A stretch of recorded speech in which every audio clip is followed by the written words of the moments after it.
Yes, sir. It is I, your boy from Bed-Stuy, and I greatly appreciate everybody tuning in for Don't F Up the Crime Scene, where me, special guests, will tune in and talk about our experiences on crime scenes and how to mess up the case. All right? So sit back and enjoy and holler back at your boy. Holla. It is I, your boy from Bed-Stuy, coming again for Big Time Speakers and Don't Fuck Up the Crime Scene. I got a special guest coming on. He lives in Lee County in Florida, but he's a Brooklyn native. That's what's important, because you know I wrote with my Brooklyn people. And let's get that sponsor out the way real quick. And again, if you want to reach us at kdhurst.com, kdhurst.com.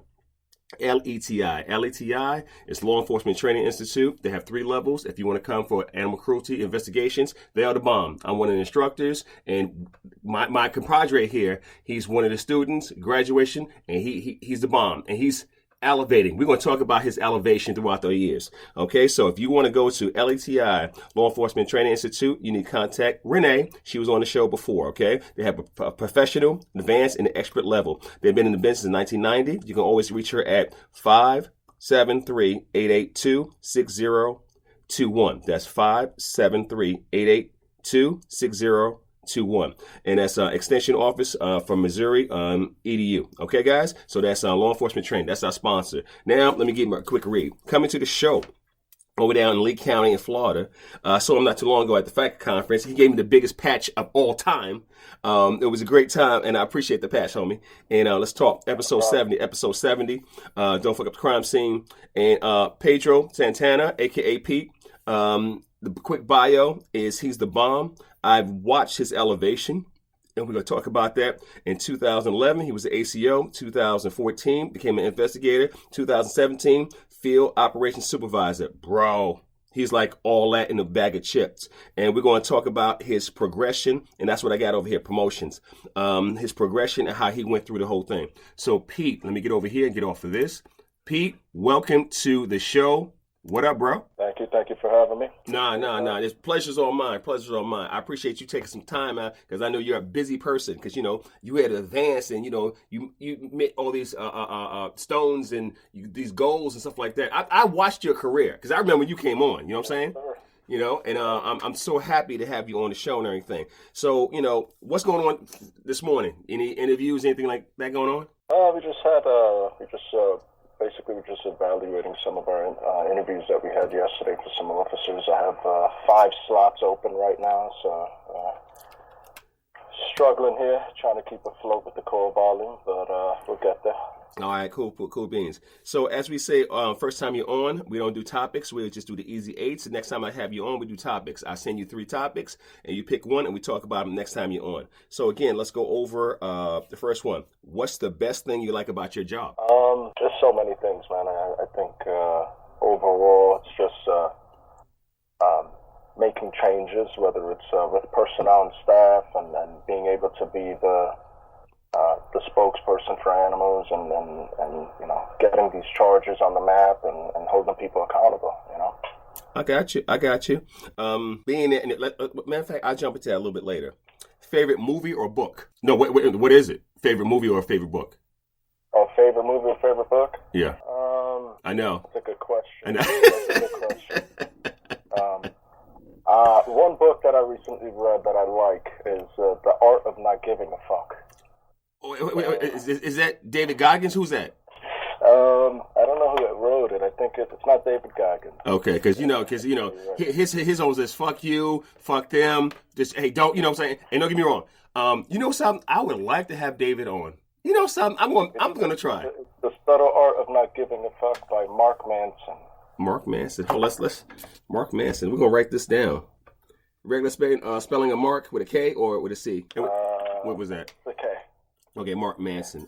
Yeah, we're gonna check that out, because we're gonna check that out. Okay, with that book, what did you learn? You know, outside of don't giving a fuck. I think it's for the most part, it's just approaching things with a different outlook. Mm-hmm. Not worried about what others think or what they perceive. Sometimes you have to make decisions and you have to just push through. You know, a lot of people procrastinate in life, and that's what holds you back. So I think not really worrying about what others think, mm-hmm. just doing the best that you can at something. It just kind of opens your eyes on just ramming right through things, just keep it moving and let everything else fall into place. I like that. I became a supervisor probably in my, I don't know, my probably 12th year of being an ACO, because I went from ACO to ACI to running shit, and then being in charge of officers and being a supervisor. It is totally different just working with your team. And I can imagine, your progression, because it's very familiar. I mean, your progression is very familiar to mine. Going from an ACO where you're just part of a team, but you might stand out. You know what I'm saying? And then this is me. We talking. You might stand out, and you get hate from the other officers. Not saying that happened to you, but I used to get hate because I remember one year, my first 2 years, I got like officer of the month, officer of the quarter, and I'm blowing that shit out the water, and everybody like that. I had motherfuckers hating on me. I'm like, you my coworker, you supposed to be my teammate. You know what I'm saying? And I was like, have you experienced stuff like that? Yeah, it's unfortunate how that happens, and that goes with everything I just mentioned, regarding the book. You just got to keep it moving, and those that are truly your friends and that are loyal to you will support you throughout your career. But you're always going to have those that they're questioning your abilities, or they're just hating on your success. That's just, it comes with the game, unfortunately. I'm experiencing that now on a different level, because as I promote my officers to seniors, I'm seeing those officers completely change with their colleagues. So you're trying to reel them back in to bring that positive mindset. And I think, with the stress, with what we do and what our profession is, adds to that. So not only are they stressed, they're also worried about everybody else, and they just don't have their mind focused in the right place. And what I try to do is I try to reel them in, try to get some team building exercises. And some people just don't work out, It's a tough gig, as you know, we've been around for a while, so it's only a few are able to push it this far. It's not for everybody. Excuse me, but I didn't understand it going from, because we had ranks, we had ACO, we had senior, then we had a master, right? And then once you're a master, you can go into cruelty, you can be an FTO, you can be an OIC, officer in charge, stuff like that, a field training officer, stuff like that. You had different responsibilities and duties. But it took a while to get there. You know what I'm saying? You had to go through this period of, training yourself up and moving up. And like you said, I felt that some of it on ACO level, I was like, repetitive. When I got to be a senior, I saw a few different things. And when I was a master, I was like, okay, I got this. Okay. And when I was an FTO, I was able to train somebody else. But the thing is, one thing I learned, you have to be on the point of SOP and try to do it correctly as possible is staying on your SOP, because the person you're training is only going to be as good as you are, because they only see that, you know what I'm saying? And a lot of people, a lot of people like, because me and my son, we talk about this. He was an FTO before he left the force. He was an FTO, and people don't understand, when you in school, in academy, and then you have, a practical application, are totally two different things. You know what I'm saying? But you can't go back on SOP. The SOP says this, so you might interpret a little different, but you can't go against it. You know what I'm saying? Yeah. I think the SOP is everything. It's what's going to get you out of a jam. It's what's going to guide you throughout your investigation or any issues you have. But yeah, that's the guidebook right there. Without the SOP, you're going to put yourself in a pretty tight spot. And I always say rules are bendable, not breakable. You know what I'm saying? Exactly.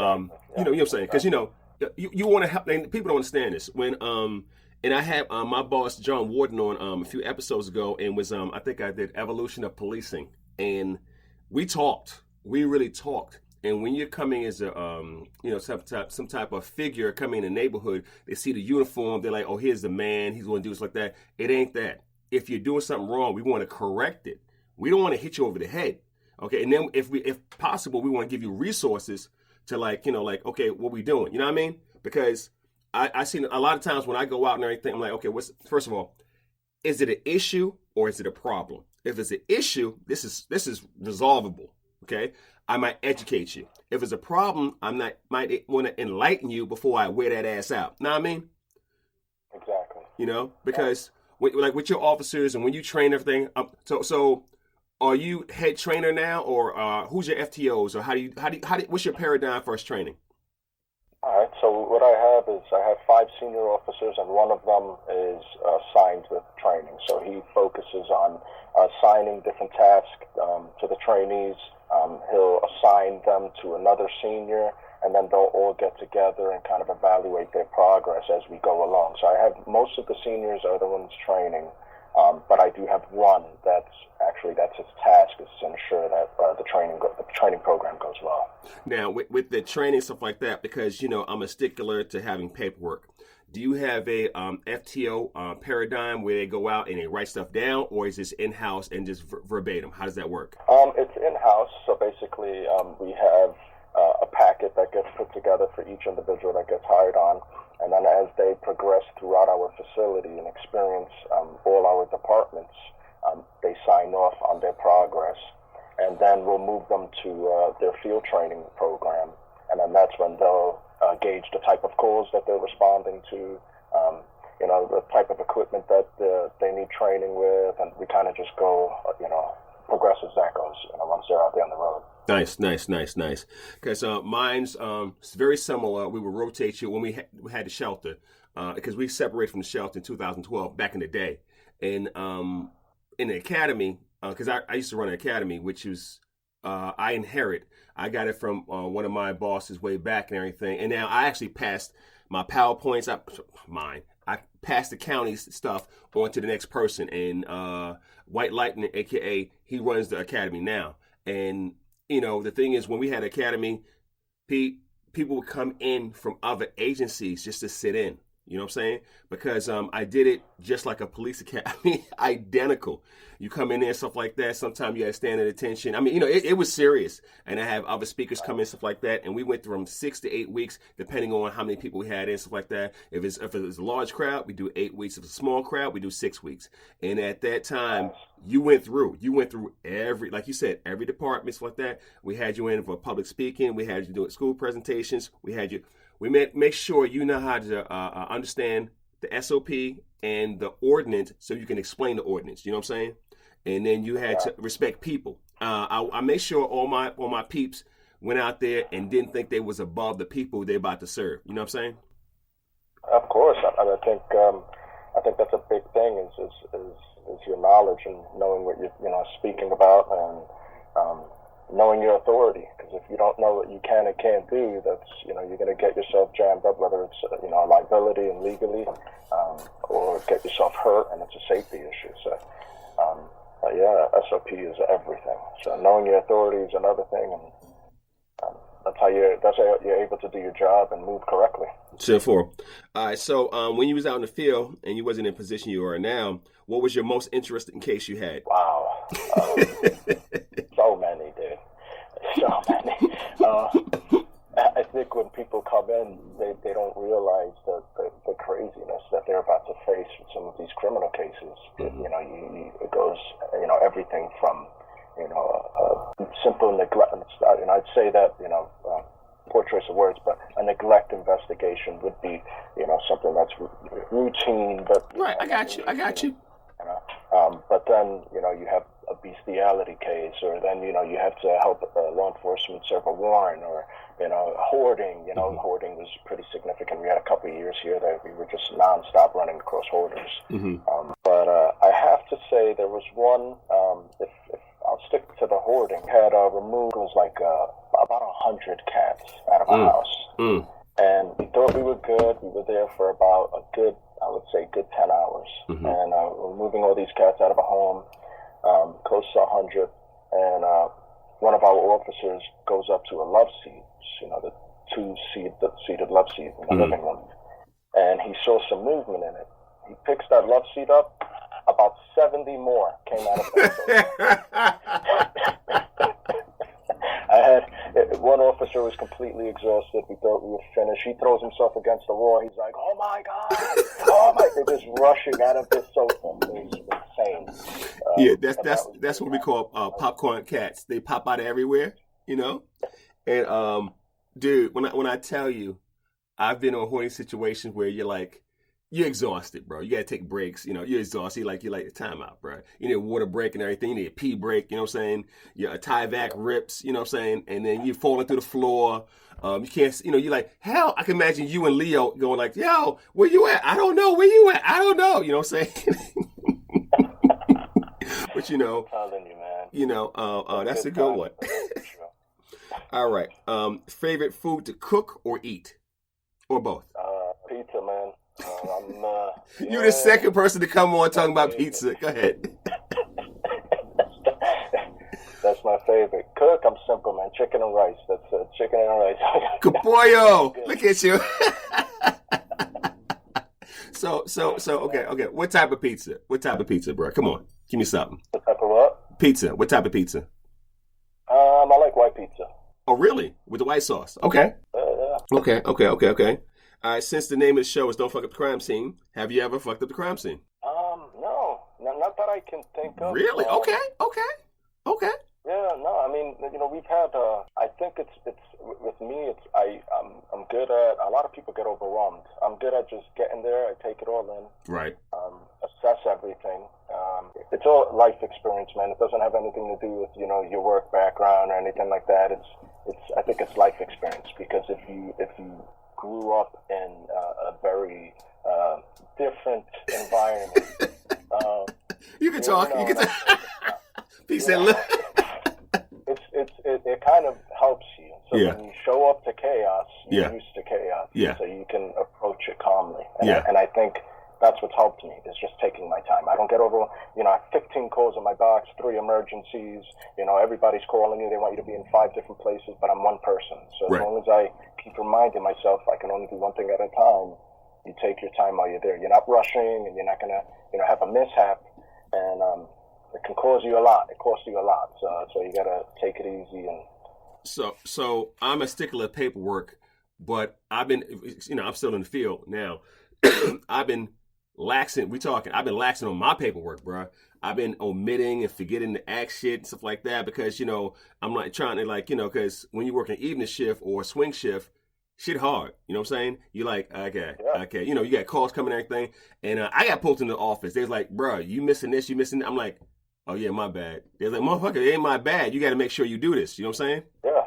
What I do with that is, like, I even tell the guys, you know, the main thing that you can, the main thing that you have to do is break everything down to where you put the meat and potatoes initially, and then you can try to do a follow-up. Like, it's okay for us. We'll allow them to put a very brief note and then follow up with your details. So if they get called out at 3 a.m, put the pertinent information, keep it short and simple, so that way if we get a public records request or we need to pull some information out on that call, the meat and potatoes is in there. And then follow up with the detailed note to avoid that, run-on sentences or missing some information. Right. You know, sometimes we try to tell them to break it down like that. We even have templates. See, there you go. Man, you fucking hit it on the. So I'm a template guy. I'm like, we used to call it the beam box on a bike case. It takes you from this box to this box, and you just fill in everything in between. You know what I'm saying? Right. So it helps the officer guy. And don't get me wrong, you're going to do a narrative, but the narrative should be like, I don't want to say shorthand. I do not want to say shorthand, but it should be a very brief synopsis of whatever you want to put inside a computer. You know what I'm saying? And then because because it's going to have all the stuff and everything like that. But this is me. You need to stop real quick. You okay? No, I'm good. Okay. But the thing is, they understand that. But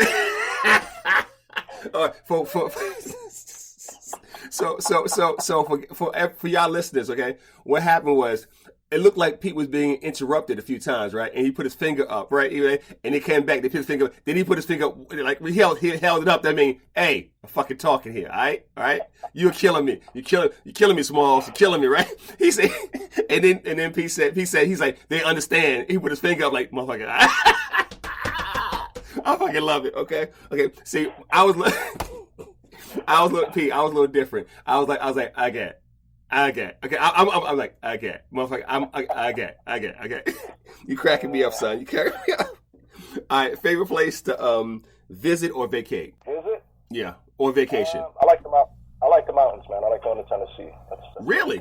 Yeah. It's just you like the Smokies or you like the moonshine and the Smokies? Both. So I've been up there a few times to the Smokies, and I'm actually going to a conference end of May. End of May, July. I'm going to Tennessee. About to do. That would be nice. A conference out there. I could see that. Yeah. It's going to be up there. Maybe like a half hour from Nashville. Actually, Nashville. And have you ever been to Nashville? No. Oh, bro. Yeah. Really? They call it Nash Vegas for a reason. It is off the chain, bro. Yeah. Really? It's good times. It's a lot going. I think Broadway Street. It's a lot going, bro. It's a lot going on, right? People can sing. The best singers I've ever heard was Nashville and Austin. I mean, just straight up singing on the street, bro. I mean, just singing. You like this? You like? I mean, you think it's? I remember I went to Austin. I went down to Tootsie's. What was it? Tootsie's? Was it Nashville or was it Austin? I think it was Austin. We went to Tootsie's and son, hands. No. It was Nashville. Went to Tootsie's and I thought it was a record, a recording playing. It was a guy on stage killing it. Okay, but it sounds that good. I'm like this. I'm like, what? I mean, wherever you go, Music Road, whatever like that, it's like incredible. Nashville, even if you're not country, honky tonks stuff like that, it's good stuff. It's really good stuff. Nice experience. Now it's just bro, it's expensive. I kid you not. Oh my, Pete. Hey, bring your wallet, okay? Shit is expensive up in Nashville, right? They call it Vegas for a reason. In Nash Vegas, I went up there. I was like, okay. We went up there because we tried to get a yearly retreat. So it was a bunch of ACOs, ACIs, former employees, stuff like that. We all tried to meet up somewhere and just kick it. You know what I'm saying? We had way too much fun, and you know me. Way too much fun, and we swap stories and stuff like that and everything. Okay, another question. Are you a great teammate? I'd like to think so.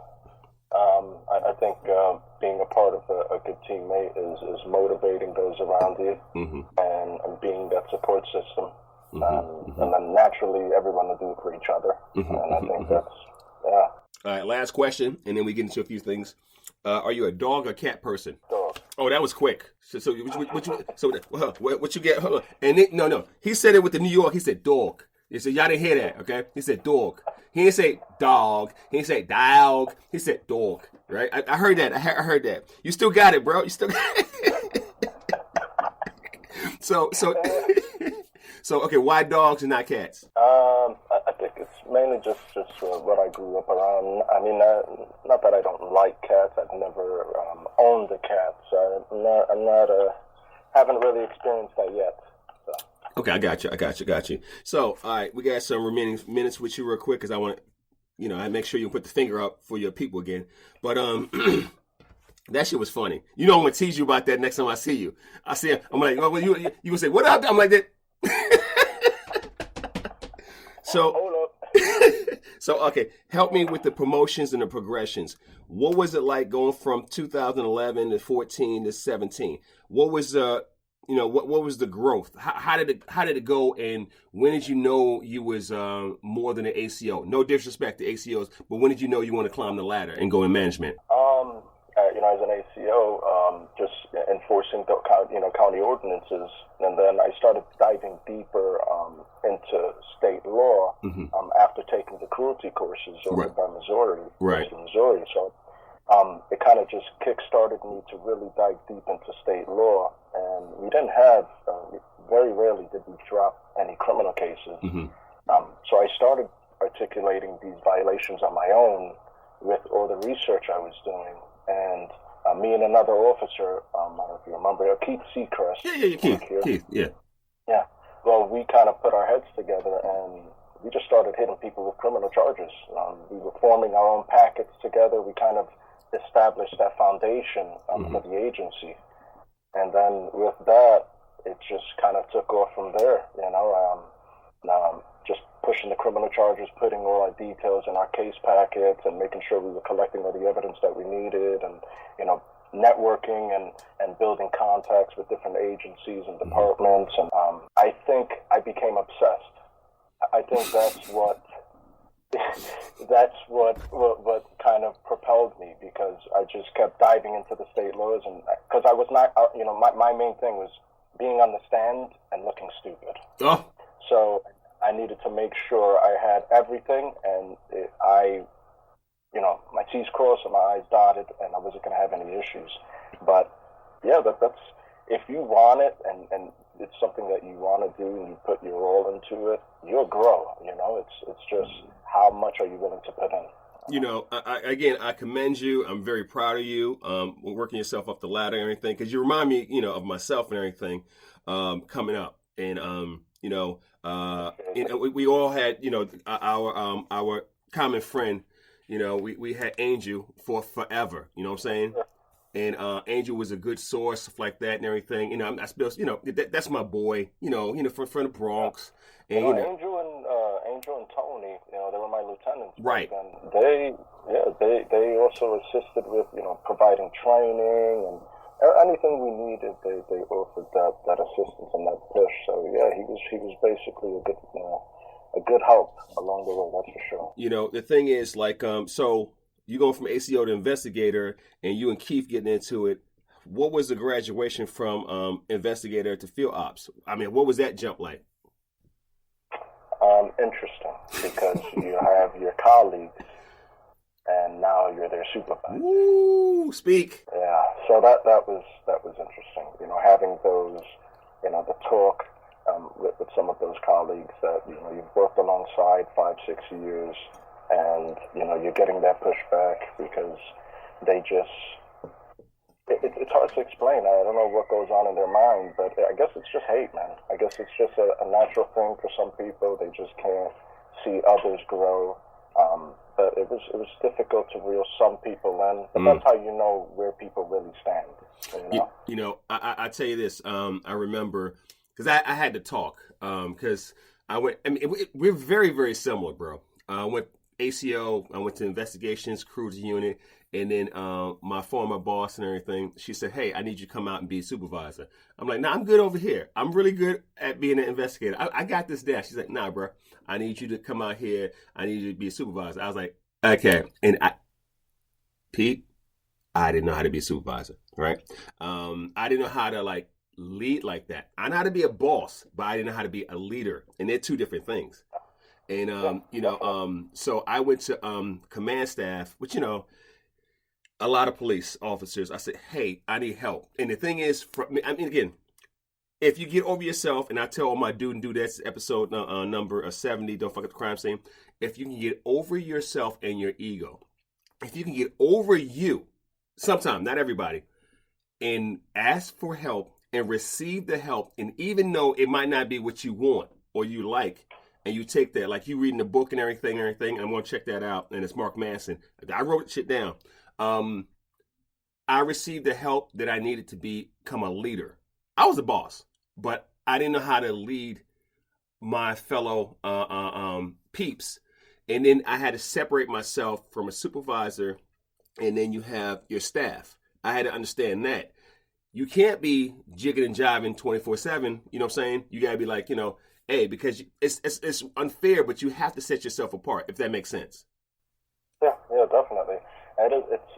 It is difficult. It's difficult navigating that and trying to find your place and get them to allow you to be a leader, because in turn they have to seek guidance from you, and you're earning that respect from them. It's completely new. So before I was their colleague, I was their equal. So yeah, they respected me in that way. But once you get promoted, now are they going to respect you as their leader? Are they going to, understand that you have the knowledge, you have the capability, and you're able to do the job? And if they see that, usually you're able to gain that respect, and helping them and talking to them and trying to motivate and do things like that helps along the way. It's definitely interesting, man. It takes a lot of work, but it's rewarding, you know. I look like this. Grow, learn things. No. So, and Pete, talking to you because I've seen your progression. Like I said, I'm flabbergasted. And when you get your promotion, I'm like this. That's my dude. And I we talking. I love to see people get promoted, even if it's to another department or it's another job. I'm happy, honestly, for you. You know what I'm saying? Especially you taking off, you going like that. I rate you an attaboy or attagirl. I'm happy for you. And people don't understand. I don't hate. Dude, now I'm hated upon. Oh, Father, Lord, I'm hated upon. But I'm like, like whatever. Like even when you saw me down on FACA, and you see me intertwined with me and dance like that, it's good competition and it's all respect and love. Because my thing is, as long as I'm giving it out, I'm not going to receive it. You know what I mean? And I appreciate you even bringing me out, and everything. You bringing me out and everything. I was like this. That dude, I respect you and your craft so much because I remember when you was a rookie. I remember clean face and everything, and shit flying past your ass. You was like, what now? Where we going? What the fuck are we doing? Like that. I remember that, Pete. And and Max like, yo, this is my man Pete. This is Leo. This is Keith. Going through the whole crew. I'm like, all right, cool. And when you saw me come down, you like, who this? I know you like, who this motherfucker from Brooklyn? You know what I'm saying?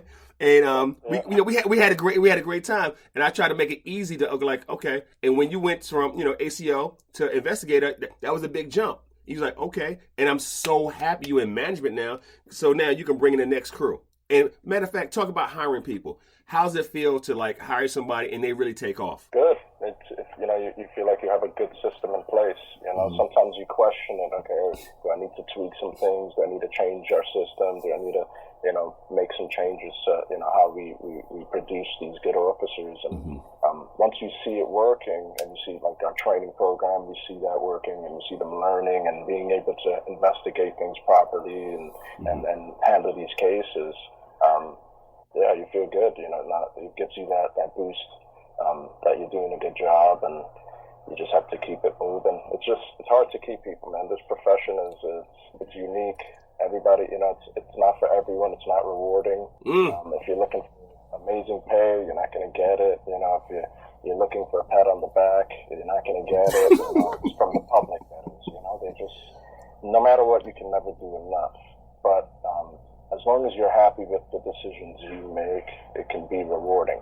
So that's why it's hard to get people that last, for an extensive period of time. You have the small crew that grows, and you just keep trying to add to that, as you go. And matter of fact, because I heard this is an issue everywhere. Why is it so hard to find and hire ACOs now? Because I heard it is a huge problem everywhere. I don't know. I don't know. I think it comes with the schedule, the pay, just the tasks. The job demands a lot, and we live in a different time now. There's a lot of different opportunities out there. There's different options. Did you? Okay, so before, because it's 2017, you got the position supervisor. Did you see a matter of fact? Explain this. Is there a difference before, aka the blip, the COVID, and after COVID? Were you able to hire people easier before, or how is it now? Because to me, there's a difference. Yeah, there's definitely a big difference as far as the volume of applicants that we're getting. Really? There's definitely a difference. Yeah, I think there are different opportunities out there, whether it's remote work, just they've changed the way people work now. So I think people are more likely to jump on those opportunities than something that has such a high demand. 24-hour shift, we're a 24-hour operation, so you're going to have to work shift work, extended hours, extended weeks. And then the workload, you're doing 8, 9, 10, 11 calls, you're running emergencies, so it's something that you have to be passionate about. If you don't, like doing investigations or handling animals, this is not going to be for you, It's how many times you have to have the talk where because I mean I've seen it. I hadn't had to go through it for years now because I've been retired from that one job, 2018. Where you see the applicant come in with those big bright eyes of an Animal Planet, and we're gonna save Fluffy, we're gonna do this like that, and you're like, how does that go? Yeah, that's we get a lot of that. I think the misconception that everything's going to be, peachy, no issues, nothing gets, you're not going to have to worry about euthanizing any injured animals. You're not going to, they don't think about things like that. They don't think about the negatives. They don't think about, bite cases and dealing with victims and or coming across a crime scene and dealing with what you come across on a crime scene. Right. Helping law enforcement, dealing with irate people. Right. They think it's just, I'm just going to run around and the old school dog catcher with a net, chasing the dog and helping Fluffy. But then you put them out there in unique environments in a different area. You're killing me with this unique. You're killing me. I'm sorry. You got. Okay, guys. So what Pete's trying to say? He's saying a very PC. He said the hood. Okay, your ass goes to the hood, and you're like, what the fuck? And if Pete's like, you're doing a good job. You do. I said, hey, Kevin, we're from a unique. you said he's like, and he put his face on in quotation. He's like, where we from? A little different. Fuck you, Pete. And I got to crack up. I had to call you out on that because that's what it's funny. Like, when I tell you the best one I had, okay, and this is years ago, okay. They hired this, and I was still an FTO. This is back when. Bro, they got this guy, no disrespect to the UK and my people from England, but they got this guy, and he was British, okay? He came out there, he's like, okay, mate, where are we going? And, we get in the car and everything, and it was like training day. It was like Denzel and Ethan Hawke. Bro, I mean, I was like this, I was like, you ready? He's like, are we going to a call now? I mean, he was so proper and shit. I didn't know how to talk around him, Pete. I'm like, yeah, you might want to strap up, son. You know what I'm saying? Because you know me, right? I'm like, yeah. So, I'm in the truck and everything. I'm like, yo. And I mean, I'm driving and everything. We get on the block and everything. And it's a dog, the dog, a stray on property or a loose dog, whatever the hell it was, right? And it was walking toward me and walking away from us when we was driving. So I parked over here and I said, I use the catch pole? He said, oh, yes, no problem, right? I'm like, okay, bruh. So I get out the vehicle and everything. I got my leash and everything. I gave him the catch pole and everything because the dog didn't look like it was, crazy, right? And I'm walking down the block. He's on the other side, kind of flanking me to the side. And all these guys outside was laughing and screaming and just cracking up, right, and pointing. And I'm like, fuck, they laughing at? Because my uniform is tight. I'm like, what's they laughing about, right? They're looking at him. He has the catch pole, not in a regular stance. He has it like a javelin. Okay, he's walking around like he's about to chuck and spear the dog, right? And he's walking he's crouching and walking up like he's fucking, the croc hunter shit, right? And I'm like, now I look at him, what the fuck? Get your ass in the truck. Get your goddamn, bro. I'm like, he gonna throw the pole, and I'm like, the fuck are you doing? So I get over there, and the guys were screaming, right? People on the block, it was like Friday. It was like, damn, you know what I'm saying? It was like Friday, and I'm like, Pete, are you fucking sick? So I got the dog on the leash, put him on the truck and everything. And he started to talk. I said, no. You put the hand up? I said, no. You don't talk no more. No. Your ass in timeout forever. I took his ass back to the station. I kicked his ass out, and I told my boss, you deal with this motherfucker here. Skirt! And I drove off, okay? Pete, homeboy was walking down like it was a goddamn javelin, son. And don't get me wrong. I should have been more like, show me how you know how to use it. I just thought he knew, you know what I'm saying? But in FTOing, sometimes I miss it. And I had one, it was Davis. I miss Davis. She had that soft voice like Police Academy, Tackleberry or whatever like that. When she was like, she had she was, can you come out? Just how she talked. She's like, right? And this guy came to the door and everything, and he was like belligerent, right? And I'm standing as the FTO, I'm like this. And I'm standing like, I'm like, okay, what you gonna do? Because I need to see how you gonna react. She's like, he's like, motherfucker, what? I don't know. And I'm like, he's like, sir. I'm like, okay, this shit gotta change, right? So he looked at me. No, Pete, he looked at me like, motherfucker, what? I said, oh, son. And had my body cam on, right? I said, oh. I gave him the look. I couldn't say anything. I said, oh, you think I'm that boy. You can get these hands. That's how I looked. I couldn't say shit because I was on body cam. Pete, I said, oh, motherfucker, let's get some, right? He said, oh, you ain't the one. I said, motherfucker, I ain't the one, right? He said, then he calmed down. He calmed way down. But sometimes it's just a look, you know what I'm saying? But it's your presence. That's a big thing. You know, you look clean. You look good. You know, you're standing there like you know what you're doing, and you're good. It's your command presence. You know, I love it. Sure of yourself, you're gonna have issues. You know, when when I go out, past tense, when I used to go out and everything, I see the officers like that. Some of them carried a little swag, that little juice, stuff like that. I'm like, okay, they got it. And because you know, I don't know how long you stayed in class, but I went up to one of the people up in Hillsborough. I went up there and I put my Jamaican accent on, right? And we had a good time. And yeah, and I said, I'm gonna knock on the door. You're gonna be officer. It's a dog supposed to be emaciated in the back, right? He said, okay. So we did role play, and I knocked on the door. And I'm sorry, he knocked on the door, and you know, he's like this. He's like, and I said, who is it, man? Right? And he's like this. It's officer, you know, whatever his name was. I was like this.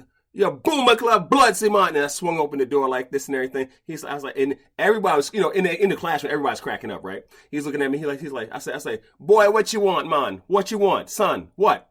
He's like, you have a dog. He's like, who called, man? Who called about my dog? Okay, yo, get your ass. Who are you? Who, officer? Who?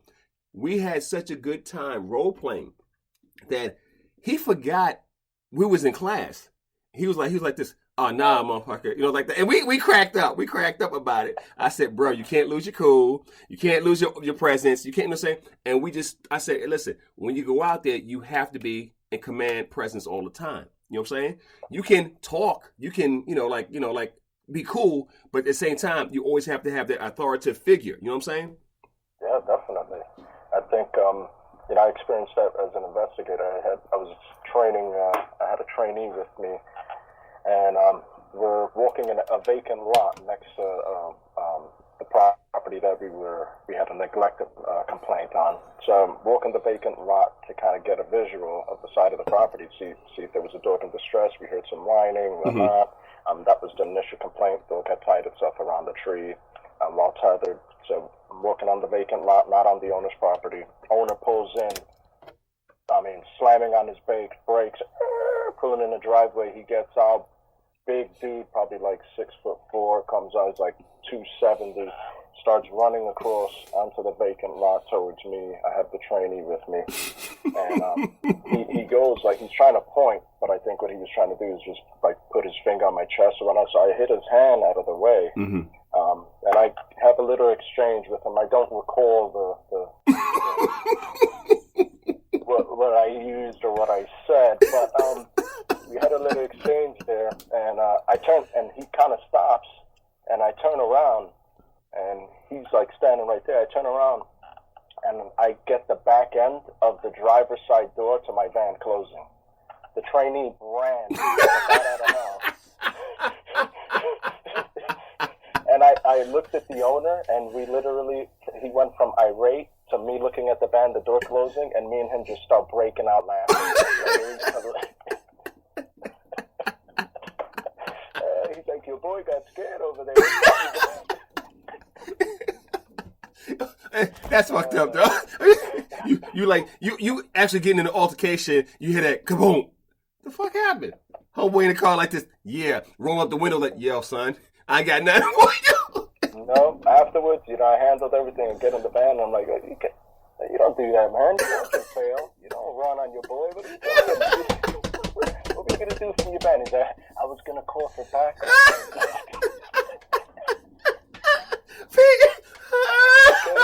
Kevin, it's just crazy. Bro, okay, did that person work out? Huh? Did that person work out? Is it still working for you? No. Probation. Surprise. Pete, is talking about backup. My supervisor is out there. He said, "Where you are? I'm safe in the car." So I mean, that must have been a long ride, bro. That must have been a long ride in the car. It was an interesting one. All right. On that note, man, our time is up. Yo, this episode again, number 70. I can't believe I still reached 70. Pedro Santana came on. He's down there. He's again Field Operation Supervisor. I've seen his promotional, upscale, and he's like been the bomb, stuff like that. He's awesome. He introduced me at FACA, stuff like that. Yo, bro, love you. If you need anything from me, you know how to reach me. You know how to call me. You know how to get in touch with me, like that. Sir. Anything, Likewise, anything. sure. And I still got that patch. I'm thinking I'm gonna put it on a chain and wear like Flavor Flav. Okay, that patch. So I want to clown. I got to call Angel. I want to call Angel and like this. Yo, son.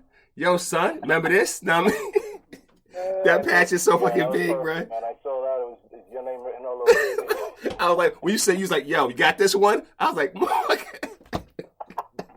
seriously, because you had little patches, and you said, yo, what's up with that? I said, this motherfucker looked like a shield. It looked like a shield. I thought I was Captain Goddamn, Captain Animal Planet on that motherfucker. I was like, okay. I showed it to my team. That's like, and that's a wrap. You gonna put that on? I said, I can't put that shit on. I'm putting in a case somewhere like that. You know, always have fun.